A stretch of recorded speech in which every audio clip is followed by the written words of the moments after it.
Assalamualaikum warahmatullahi wabarakatuh. Hello everyone. We are from group 10. My name is Hestari Putri and my partner name is Nur Habibah.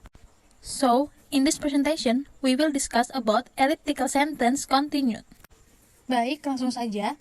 Elliptical sentence atau kalimat elipsis adalah gabungan dua kalimat yang berbeda subjeknya tetapi predikatnya sama dan digunakan untuk menghindari pengulangan kata. Tujuan dari dibentuknya kalimat elips yaitu untuk menyampaikan pernyataan secara sederhana dan sekaligus menghindari pengulangan unsur kalimat yang sama. Jadi, kalimat elipsis terbagi menjadi dua, yaitu kalimat elipsis untuk kalimat gabungan setara yang menggunakan kata sambung and dan kalimat gabungan setara berlawanan yang menggunakan kata sambung but. Jadi, yang pertama ada kalimat elipsis dalam kalimat gabungan setara. Tapi, kalimat gabungan ini terbagi menjadi dua lagi, yaitu yang pertama, kalimat elipsis dalam kalimat gabungan setara positif, dan yang kedua, kalimat elipsis dalam kalimat gabungan setara negatif. Baik, langsung saja ke pembahasan yang pertama, yaitu A, kalimat elipsis dalam kalimat gabungan setara positif. Dengan rumus subject 1 plus auxiliary plus verb plus and plus so plus auxiliary plus subject 2, or subject 1 plus auxiliary plus verb plus and plus subject 2 plus auxiliary plus 2. Contoh kalimatnya, I will start working at the publishing company tomorrow, and so will Rina. Atau, I will start working at the publishing company tomorrow, and Rina will too.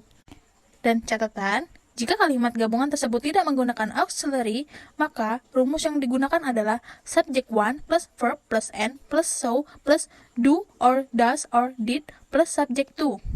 Or subject 1 plus verb plus and plus subject 2 plus do or does or did plus 2. Contoh kalimatnya, my mother gave me beautiful clothes as my birthday present, and so did my aunt. Atau, my mother gave me beautiful clothes as my birthday present, and my aunt did too. Dan selanjutnya, ada B, kalimat elipsis dalam kalimat gabungan setara negatif. Dengan rumus subject 1 plus auxiliary not plus verb plus and plus neither plus auxiliary plus subject 2. Or subject 1 plus auxiliary not plus verb plus and plus subject 2 plus auxiliary not plus either. Contoh kalimatnya, I am not going to go shopping by myself. Atau, my mother is not going to go shopping by herself. Kalimat gabungannya menjadi, I am not going to go shopping by myself and neither is my mother.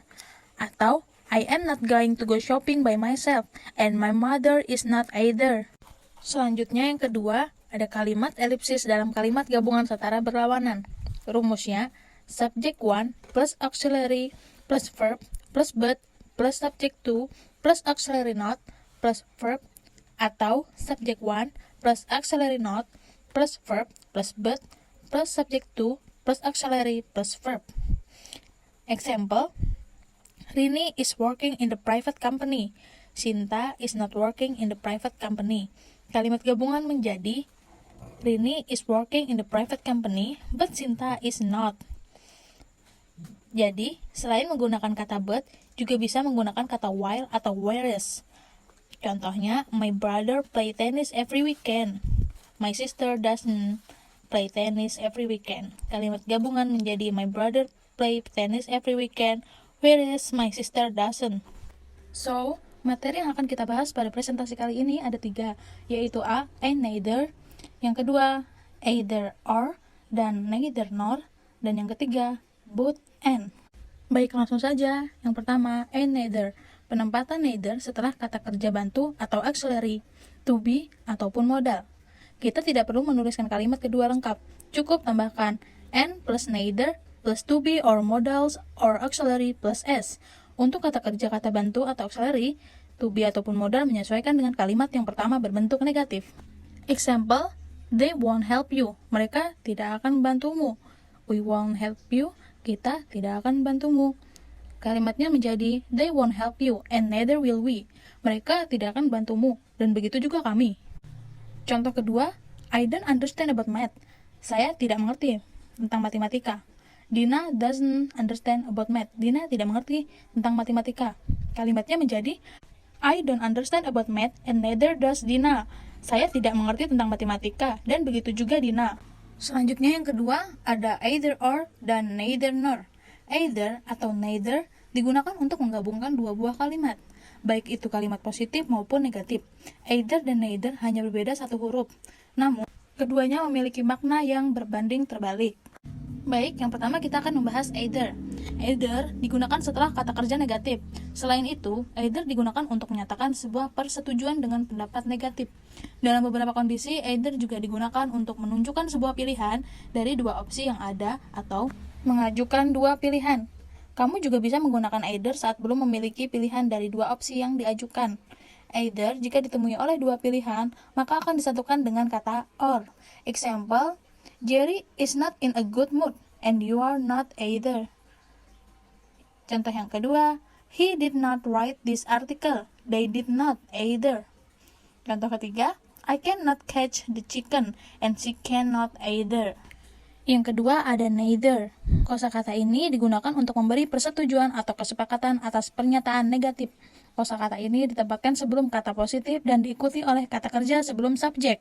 Selain itu, neither juga digunakan untuk menolak dua kemungkinan. Neither jika dihadapkan atas dua pilihan, maka akan dibungkam dengan kata nor. Example, Aris is not playing basketball, and neither am I. Contoh kedua, they didn't sweep this floor, and neither did she. Contoh ketiga, I cannot swim in the ocean, and neither can he. Baik, yang terakhir ada both and. Pertama, penggunaan untuk noun. Digunakan untuk menerangkan dua kata benda yang terlibat secara bersamaan.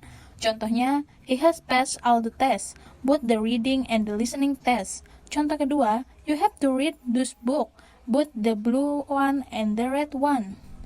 Yang kedua, penggunaan untuk verb berfungsi untuk menggabungkan dua pekerjaan yang dilakukan pada waktu atau tempat yang sama. Contohnya, he does all the jobs in his house, both cleaning the house and cooking for the family. Contoh kedua, I had done everything, but studying hard and practicing my skill. Yang ketiga, ada penggunaan untuk adverb, digunakan untuk menghubungkan dua keterangan tempat atau waktu yang memiliki kesamaan. Contohnya, he is always busy all the time, both in the afternoon and night. Contoh kedua, I have searched for the wallet everywhere, both at the bedroom and the living room. Yang keempat, penggunaan untuk adjective, berfungsi untuk menghubungkan dua kata sifat yang memiliki makna yang sama atau kedudukan yang sama. Contohnya, everyone admires him because he is both the great and famous. Contoh kedua, you are both smart and kind. Baik, mungkin itu saja yang dapat kami sampaikan. Terima kasih. Do you have any question?